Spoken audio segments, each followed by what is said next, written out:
I think that comes with our lack of being vulnerable due to feeling like we have to be so guarded all the time.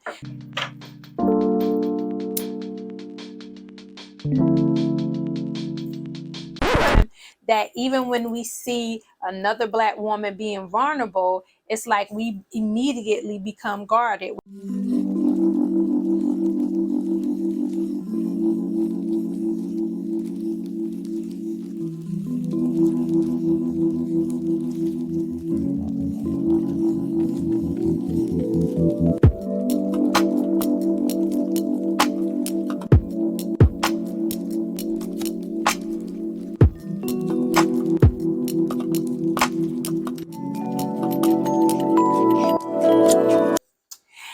Peace and blessings. So, since I'm talking about everything, I wanted to share my thoughts on Ashlee Braxton. I'm not going to go fully into her story because she's done that. She has her own YouTube page. You can go check it out. Ashlee, Ashlee Braxton. And go check it out and she'll give you the whole spiel. This, I'm more so talking about us as a group of Black women and how we can try to be supportive without being judgmental, right? So when she came out and said what she said in regards to what happened to her in her childhood as it relates to her family, and how it affected her to the point where she doesn't even live in the same country because she felt outcasted in a sense. And I saw a lot of comments being about, it was either, why would you put your family business out here like this? Why would you come out here and say this and say that? And then I saw the other hand saying, yes, you have to speak up so this doesn't happen to other people. You have to be the voice so other people won't have to deal with whoever this person is. And everybody has a right to their opinion. I'm a firm believer that, listen, we have a right to our opinion, but we also have to respect other people's opinions. So just respect my opinion on this. You don't have to like it. You don't have to agree. I think I take issue with the fact that sometimes in certain events, it's okay to have your thoughts and your opinions about how you would handle things and how you would go about things. But when it's something as severe in nature as her speaking on this type of assault or activity that happened to her, I think sometimes we have to find a way to first not allow our opinions to be first, not allow our judgment to be first, but just to, as a Black woman to another Black woman, try to see how we can be supportive. Sometimes it's not the time to call someone out on how they should go about dealing with their triggers and traumas.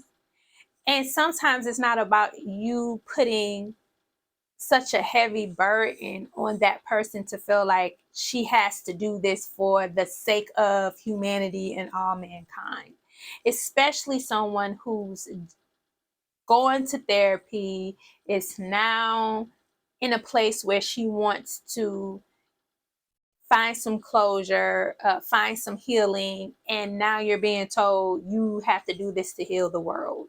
Or now you're being told, think about how this makes other people feel. Whether we understand it or not, whether we choose to do it or not, sometimes it's just okay to say, we hear you, sis. Like, how are you? How are you doing? After speaking about this and going through this, how are you feeling? Have you spoken to anybody? How has this impacted you? How are you going to move forward? Just being supportive at the time, because to put yourself out there and say something as triggering or traumatic to happen in your life and you putting it out there, it's not an easy thing. It's not easy. The very things that people were saying, I'm sure, ran through her mind multiple times before she decided to actually speak up and speak out about it. So to have to constantly, you already heard it in your head, and then you come out and you have to hear people repeating the same things that you may have was second guessing yourself about, is not necessarily helpful in that moment. And sometimes it's not our place. Like, let the family speak for the family. Let them say what it is they need to say. Maybe this is just what we should be doing on this end. Maybe we should just be the support for her to help her navigate to finding the answer she needs to find or the healing she needs to find. Who knows? Through supporting her, who knows? She might come back and say, I could have did it a better way. Or she might say, you know what? I appreciate everyone who supported me with me getting this out, because I had to get it out this way. I had to put it out there. I could no longer hold it. I felt like me holding it was putting it in secrecy, because we don't know the dynamics of what she tried. We don't know if she tried talking to her family about it. We don't know. So sometimes just be supportive. And sometimes being supportive is allowing people to go through the process of healing themselves, not making them feel like they have to be a martyr, or they have to be a spokesperson, or they have to be the face of this traumatic event in their life. Allow them the space to just heal and get through it, because it's hard enough as it is, especially her being in her 30s, early 30s. Like, she carried that for quite a time. And we don't know how we would process certain things, and sometimes we speak out and we judge things because we speak from a place of our own triggers. Because remember, I tell y'all, we are an extension of of one another. So where we are individuals, we also are an extension. And sometimes when we so quick to judge things, we have to tell ourselves, well, wait a minute. Am I saying this because it makes me uncomfortable? Am I saying this because this triggers me and makes me feel like I have to, with her saying this, I have to recognize and realize that I can relate to her because this has happened to me too. And I was trying to suppress this and push this behind me. Is this triggering me to have her be quiet because I experienced, someone accusing somebody in my family, and I saw how it created this turmoil or division in my family? We have to recognize that when we're so quick to judge and put our opinions or project our insecurities, opinions on somebody else, it may come from a more deep-seated place than just, this is how she should do it, matter of factly. And the same goes too when we put the burden on them to have to be this martyr or this hero or this activist for this particular thing. Like, that may have nothing to do with what she wanted to do. This may just have been a process that she did for the sake of healing herself.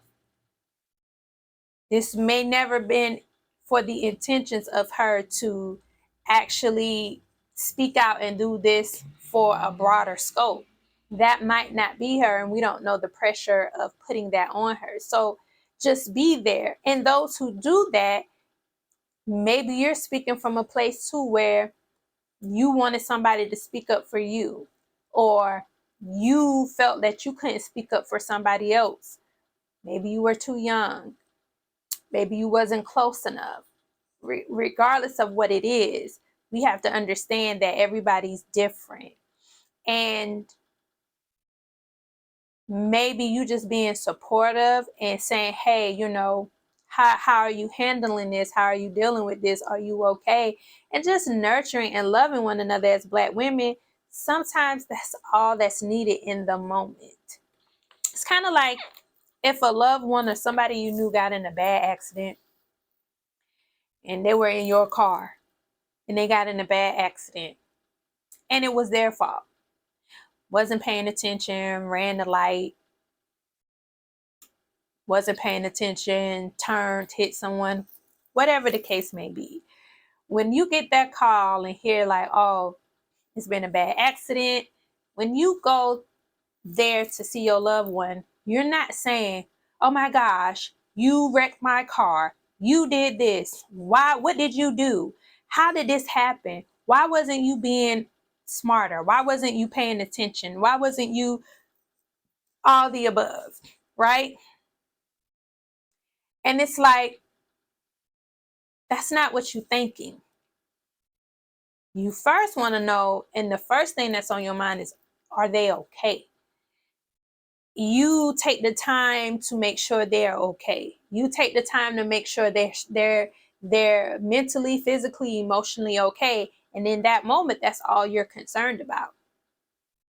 It's not until later until everything, for the most part, they seem like they okay, that you might then start to speak on like, okay, well, the nature of the accident, what happened, yada, yada, yada. It's kind of like that, I feel like sometimes in the moment, just be supportive and be there. You can do all the shoulda, coulda, wouldas later on. But in the moment, because it's so fresh, because she's so vulnerable, just be there. Just be supportive. And I want us as Black women to practice that sometimes. I think that comes with our lack of being vulnerable due to feeling like we have to be so guarded all the time, that even when we see another Black woman being vulnerable, it's like we immediately become guarded, whether we're guarded with the judgment or we're guarded with wanting to be strong and act out and do something, instead of giving her the space to be vulnerable and allowing her and seeing that vulnerability and seeing and letting yourself feel empathy, allowing yourself to feel the empathy at that moment, to say, oh man, like, that's a lot. And in that, you find yourself being nurturing. And I think we are missing a lot of that in regards to us as Black women. We're so ready to judge. We're so ready to attack. And we don't have enough of us giving the space in the room to just allow one another to just be in that moment. Like, we don't have to attack each other to say, well, you shouldn't have did this and you shouldn't did that. Like, yo, I get it. He broke your heart. That's a horrible feeling. I remember when my heart got broken the first time. This is how I felt. This is what I did. This is what I went through. I can relate. But we don't have to stay in it. Like, find a way to nurture and be encouraging, and there's always going to be time for that real talk. But you got to also understand that where we so willing to check people and tell the truth, it doesn't matter if they're not going to receive it.